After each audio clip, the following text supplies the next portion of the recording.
documentário tem como objetivo principal dar visibilidade às instituições educativas centenárias da cidade de Cuiabá, a partir dos diferentes olhares construídos pelos sujeitos.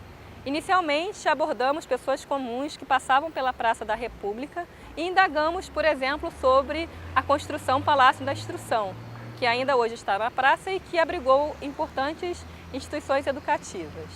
Conversamos também com os diferentes sujeitos do Liceu Cuiabano, professores, estudantes, funcionários, indagando sobre os significados de pertencer a uma instituição educativa centenária. E, por fim, ouvimos os pesquisadores da história da educação que olham para tais instituições educativas como objeto de pesquisa.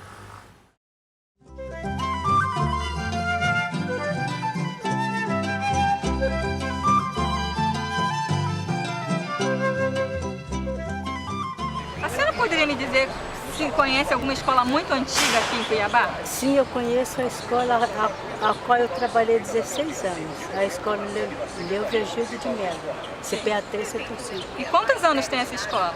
Olha, ela tem mais de 100 anos. Mais de 100 Eu anos? não posso dizer exatamente se é 115, 120, mas ela tem mais. Nós estamos aqui em frente a um prédio também antigo, a senhora sabe que sim, é esse prédio? esse aqui antigamente ele foi a sede do governo do estado. Inclusive, quando eu vim aqui do Paraná em 78, eles estavam aí, foi funcionando. Sim.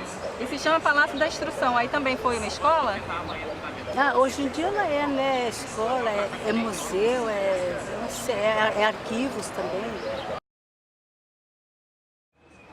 E foram fazendo outros colégios, como o colégio estadual passou a ser Liceu Cuiabano.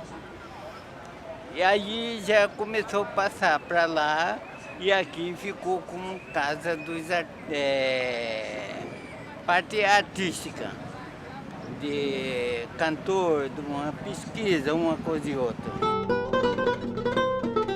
Eu estudei aqui, estudei lá no ginásio Cuiabano, no Liceu Cuiabano. Lá eu não estudei na escola lá no Barcelo, que não tem mais, é só. O senhor estudou aqui no Palácio da Instrução. Qual era o nome dessa escola? É o Palácio de Instrução mesmo. Olha o nome. Aquele nome. Desde quando foi construída, aquele nome. Tem esse nome mesmo. E o que o senhor lembra do liceu? O senhor estudou nesse prédio atual ou no outro, mais antigo? Eu estudei no que foi construído pelo Júlio Milha, quando ele era interventor. Sim. Você conhece alguém que tem estudado no liceu, ou mesmo no Colégio São Gonçalo? Conheço. O que eles acham dessas escolas? São escolas muito boas. Os professores são bons, são, como eu falei, são escolas tradicionais e as pessoas gostam muito de lá, então são muito procuradas.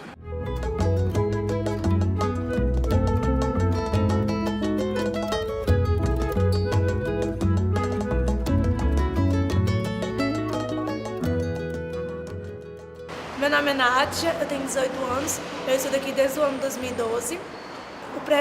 Esse prédio é um prédio muito antigo, mas o que eu percebi em todo esse tempo é que os alunos eles não valorizam o que tem. Por eu ter estudado em outras escolas, eu admiro muito essa escola, por ela ser um lugar muito bonito, tem salas muito adequadas, que outras escolas não têm para suportar tantos alunos, então é isso. Eles sabem, por exemplo, que essa é uma escola centenária, que essa escola tem mais de 100 anos? Os alunos sabem e valorizam isso? Em ter contato com alguns alunos, por eles não terem um conhecimento a mais, tem alguns que não têm essa informação, entendeu?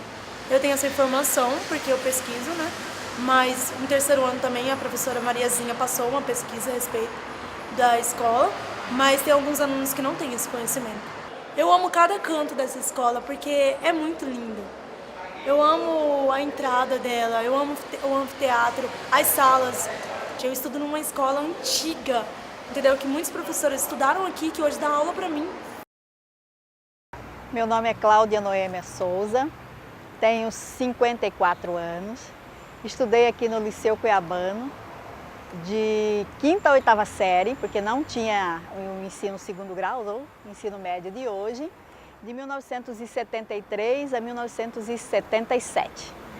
Aí eu fui para a antiga escola técnica, né, e de lá eu fui para a Universidade Federal. Hoje eu sou professora aqui do Liceu Cuiabano, sou professora de História desde 2000, portanto na próxima semana farei 15 anos de Liceu Cuiabano e 32 anos de Estado, né, meu primeiro e único emprego.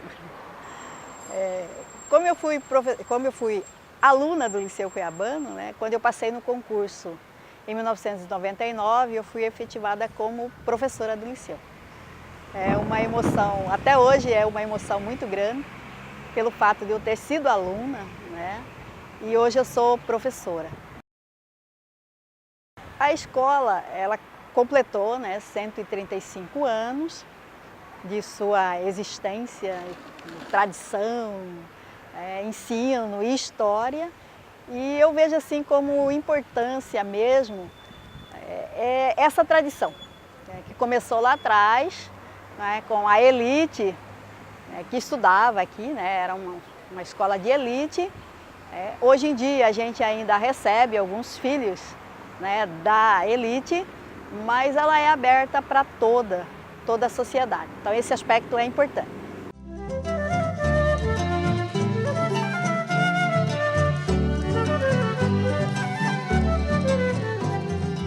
Ele iniciou lá no prédio que a gente chama do Ganha-Tempo de hoje, né? Depois ele passou pelo Correio, né? E aí foi no Palácio da Instrução. E de 1913 até 1943 funcionou lá. E aí de lá que ele veio para cá, né? A dona Maria de Arruda Miller é a nossa patrona, né? O esposo dela, Júlio Miller, né, foi aquele que autorizou a construção desse prédio. Segundo ela, uma entrevista que eu fiz com ela, foi a pedido dela, que ela achava que uma escola, né, do peso, né, que tinha na época, deveria ter um prédio próprio. Então isso também eu acho um aspecto muito importante. A gente tem um arquivo, né, as pessoas costumam dizer arquivo morto ou arquivo inativo, e temos livros, né, do século XIX, começo do século XX, nós temos boletins. A gente pode citar que a gente já, né, trabalhou apresentando para os alunos o boletim do finado Dante de Oliveira e do atual governador Pedro Taques, né, que a gente encontrou recentemente. Então a nossa documentação é farta. Tem o livro onde aparece também do Eurico Gaspar Dutra, né, o general Eurico Gaspar Dutra. Então a gente tem uma série de documentos importantes, mas que agora, com a ajuda da Universidade Federal, né, vindo através do PIBID, a gente pensa em transformar num centro de memória. Aí sim ele vai deixar de ser um arquivo morto para ser um arquivo vivo. Eu sou a professora Maria do Espírito Santo Carneiro Caéfer. Todos me conhecem na escola como professora Mariazinha. E eu estou nessa escola desde 2007.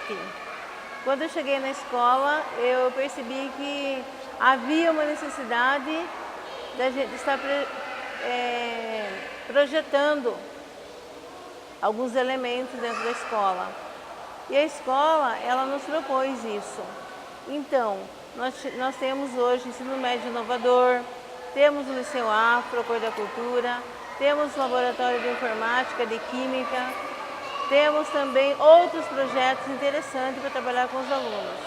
Essa escola ela tem um diferencial que outras escolas não têm.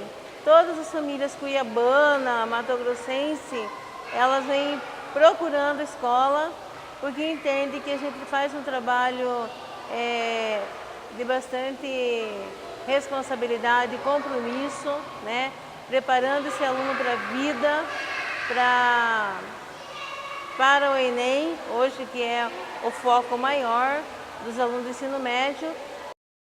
É muito importante a preservação da memória.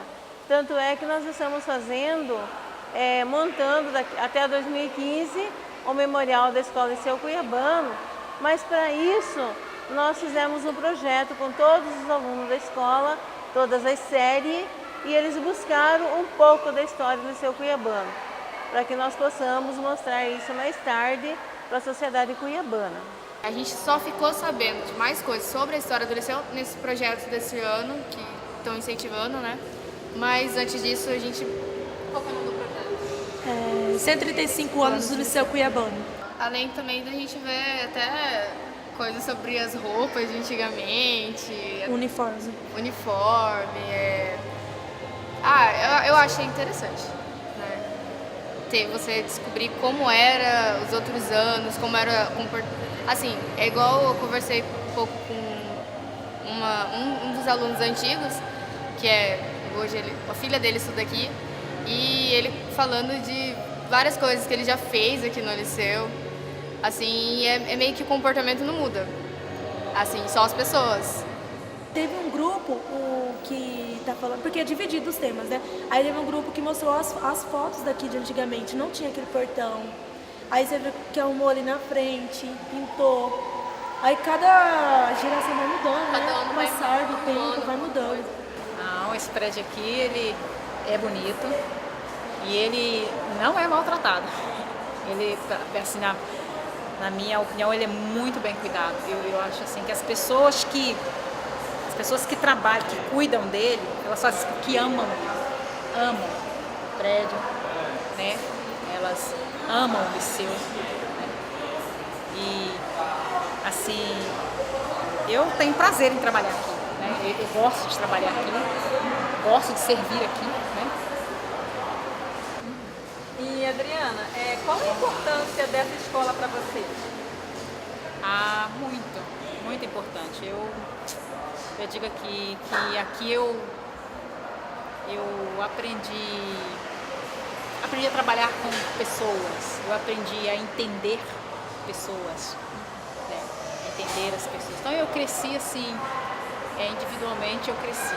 Esse projeto a gente aborda a história das mulheres dentro do Liceu Cuiabano e eu procurei não me aprofundar na história da escola, mas na história dessas mulheres dentro da escola. Então eu procurei as merendeiras, eu procurei os alunos, as alunas, eu procurei as professoras, a coordenação, a secretaria, para que essas mulheres se sentissem à vontade para contar a história delas. E foi um projeto muito interessante de trabalhar. Eu foquei principalmente na história da Maria, né, da Maria de Arruda Miller, que foi uma mulher extremamente forte, uma mulher que trabalhou numa revista no Mato Grosso, que era absolutamente diferente do Mato Grosso de hoje. Uma mulher em que ela repercutiu de uma forma absurda na educação, foi a primeira mulher a entrar na Academia de Letras do Mato Grosso. E depois que eu tive contato com essa história dessa mulher forte, dessa mulher que ela foi contra a época dela, né? Ela também lutou contra a maré, eu procurei outras mulheres.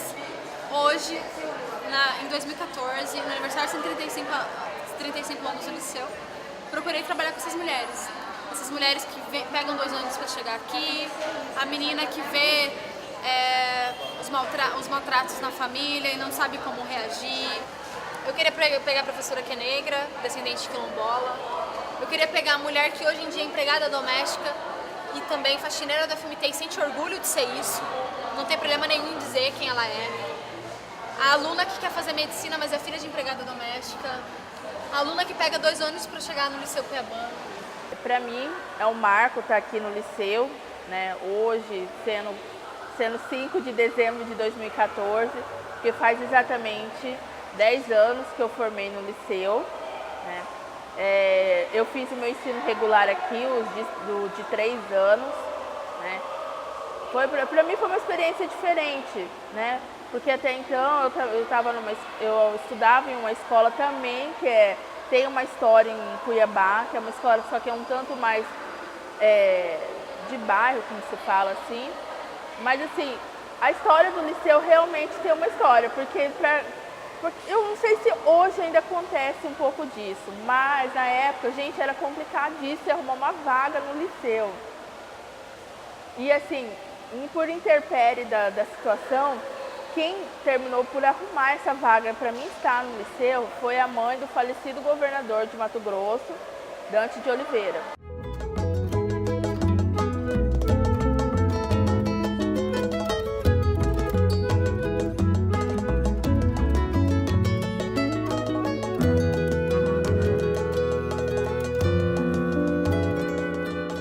Meu nome é Nileide Souza Dourado. sou historiadora aqui do NEDI, né? O Núcleo de Documentação. Tenho formação na área de História, mestrado em História e doutorado em História da Educação, ambos feitos aqui na UFMT. E aqui no NEDI eu participo de projetos, de pesquisas, né? Atendo pesquisadores, oriento trabalhos, né? E também sou professora da rede pública em regime de 20 horas e concursada, perto de aposentar, na cadeira de História. Foi um trabalho muito árduo, mas a equipe do projeto conseguiu montar, né, e tem facilitado bastante, né, um lugar muito assim recheado de informações, especialmente agora na questão do projeto, né, das instituições centenárias, né, uma história dessas escolas, desde a sua produção, da sua organização, da sua construção, do seu envolvimento tanto religioso, depois político, né, na perspectiva de Estado, de moralidade, de uma nova visão de Estado, né. Essas escolas passam por mudanças e elas vão constituindo no seu corpo, né, outros elementos importantes, outros espaços, inclusive os jornais estudantis, que são jornais importantes que circularam na época. Eu posso dizer aqui o jornal O Estudante, né, o jornal que circulavam dentro da escola, né, o Liceu Cuiabano, hoje o Colégio Estadual, né. Nós vamos ter o Délio, o Liceísta, o Estudante, a Voz do Aluno, a Folha Juvenil. Então, eram órgãos, né, de ligas, de grupos de alunos, uma produção muito estudantil, vamos dizer assim, não podemos enquadrá-lo como uma produção científica, mas era um jornal, vamos dizer assim, uma escrita usual, cotidiana, crítica, muitas vezes dentro do contexto da montagem daquele jornal, ele passava as suas reivindicações, as suas críticas, né? E temos aqui esses intelectuais, né? Esses intelectuais que debruçaram e produziram muito sobre Mato Grosso, né? Tanto Rubens de Mendonça, inclusive, tem artigos excelentes, né? Eu estou debruçando em cima de uma produção dele chamado Centenário do Liceu Cuiabano, né? Um artigo que ele produziu e ele publicou esse material pelo Instituto Histórico e eu estou fazendo uma releitura para tentar trazer esse período que ele trabalha. E tem a nossa professora, né, daqui da UFMT, a professora Elizabeth Madureira Siqueira, né, que tem esse trabalho muito interessante sobre a educação no período imperial brasileiro, né, mato-grossense, né, uma pessoa assim que tem o maior respeito, né, uma historiadora, vamos dizer assim, de renome, referência de história de Mato Grosso, tanto da história quanto da história da educação e da educação de modo geral. Então, esse trabalho dela é muito importante, muito procurado aqui no NEDI, por parte dos alunos, né? De tantos alunos da graduação, vamos dizer assim, da universidade, das instituições de ensino superior, como alunos que estão aí dedicando a concursos, né? A gente recebe muito e-mail aqui, olha, qual a referência? Eu estou num concurso aí, me inscrevi aí num concurso e eu gostaria de saber o que eu leio, né? Então, a professora Elizabeth é uma referência, a gente tem passado muito a produção dela para essas pessoas. A minha tese teve como objeto o nascimento da escola pública aqui. Eu estudei muito pouco as particulares, mas eu dediquei à escola pública. Pública no sentido de que não só o governo da província criava a instituição, como foi o caso do Liceu Cuiabano, mas de algumas instituições religiosas, como o Seminário Episcopal da Conceição, que recebiam verba do Estado. Então, durante a minha fase do doutorado, o professor Nicanor e eu orientamos o Arilson sobre até a dissertação dele sobre o seminário. Então, ele trabalhou tanto a parte física quanto a parte intelectual, né, educacional. E agora Arilson está defendendo, né, em Portugal, na Universidade de Lisboa, uma tese belíssima, recuperando a trajetória dos ex-alunos do seminário, que chegaram a ser ministros da República. Atualmente eu estou prestes a defender uma tese na Universidade de Lisboa, na História da Educação também, e o meu tema é o Seminário da Conceição. Eu trabalhei com ele durante o meu mestrado, desde a materialidade física dele até a proposta pedagógica. Fui de 1858 a 1880 e agora eu retomo de novo o tema seminário, pego o mesmo período, porém o enfoque maior é o seminário na formação das elites regionais mato-grossenses, né? Porque foram essas elites que passaram pelo seminário que depois deram todo um contributo para o processo de modernização do Mato Grosso. Esse prédio hoje, pronto, abriga, além de ser um grande monumento, um monumento histórico mato-grossense, um dos maiores prédios, assim, eu acho que talvez o mais imponente da capital, ele abriga hoje a radiodifusora Bom Jesus de Cuiabá, também é uma rádio católica, e também o Museu de Arte Sacra. Surge em 1858 como o maior e único estabelecimento de ensino secundário e sacerdotal da província, porque ele preparava jovens seminaristas e também jovens que destinavam ao ensino superior em outras faculdades do Império. Então ele também ministrava algumas aulas de ensino secundário, de latim, francês, filosofia racional e moral, certo? Principalmente para os filhos das elites, porque só essa camada social conseguia atingir o nível secundário. Então ele teve um caráter híbrido, visto a dedicar-se aos dois tipos de formações, tanto teológica como para o ensino secundário. Então, pelo estatuto, já consegui recuperar e resgatar grande parte da história do seminário. Porém, faltava outros documentos. O livro da secretaria não estava mais na cúria, mapa de frequência de alunos, o historial do seminário não estava. Aí, a informação que me deram na época é que parte desse material foi doado para a Casa Barão de Melgaço. E aqui na Casa Barão, nós temos esse filão do seminário, que já está todo digitalizado, aliás, a documentação já foi devolvida à Cúria. E o Liceu Cuiabano, nós temos muita produção dos sócios, como Firmo Rodrigues. E aí criaram, em 1879, o Liceu Cuiabano.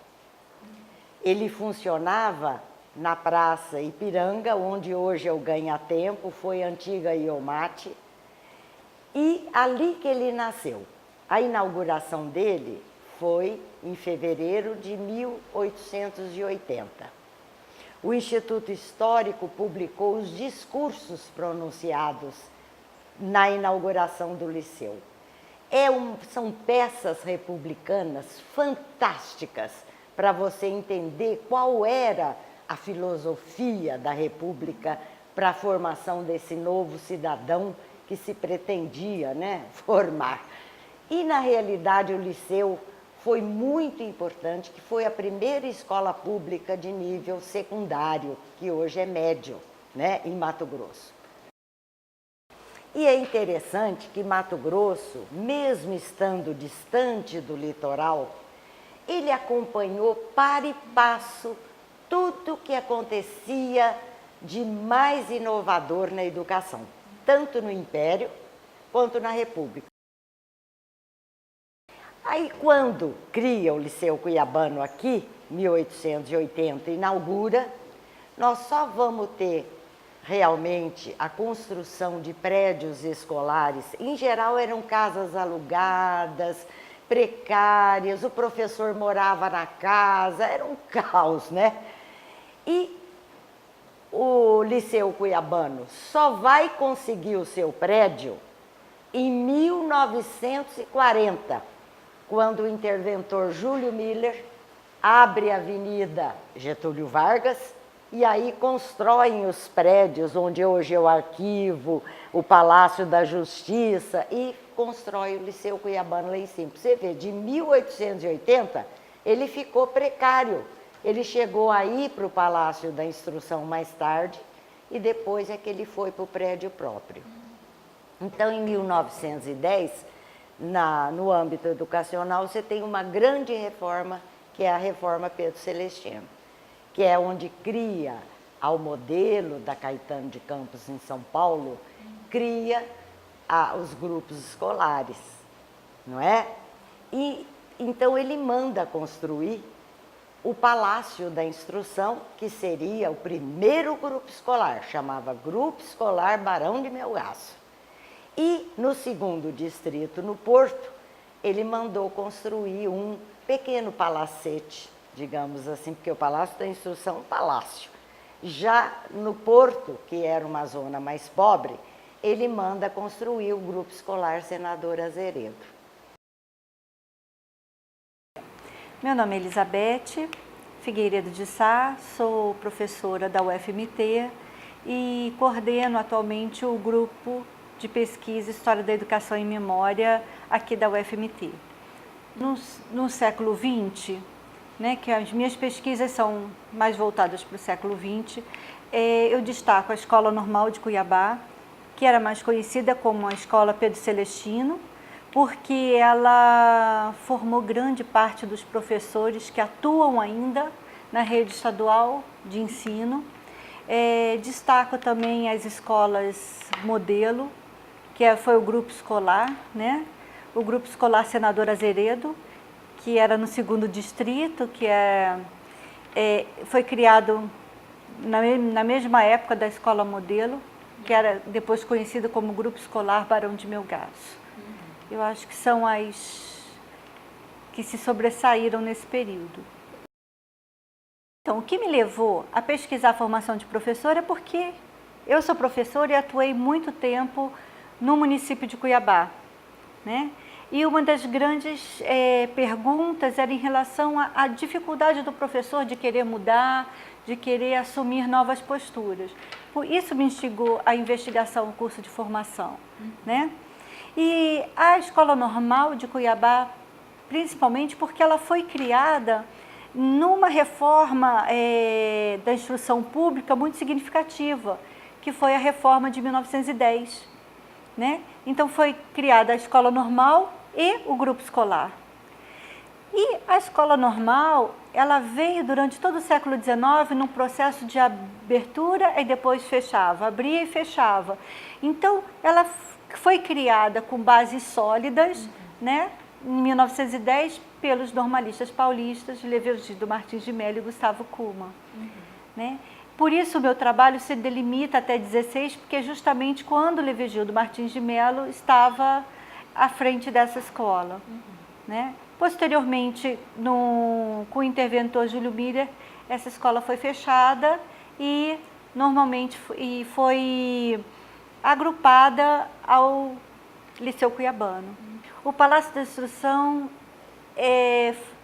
ele foi construído, né, como em outros estados no Brasil, que significava a monumentalidade da República, né, o símbolo da República. E é muito interessante, se você verifica as imagens antigas, nós vemos as casas de adobe brancas, né, todas geminadas, e aquele Palácio da Instrução. Você, na verdade, percebe a monumentalidade do Palácio da Instrução quando você olha as fotos da época. Porque hoje ela já se perdeu no cenário urbano, né? Mas para aquela época realmente significou muito. E ali funcionava o Liceu Cuiabano, a Escola Normal e o Grupo Escolar Barão de Melgaço.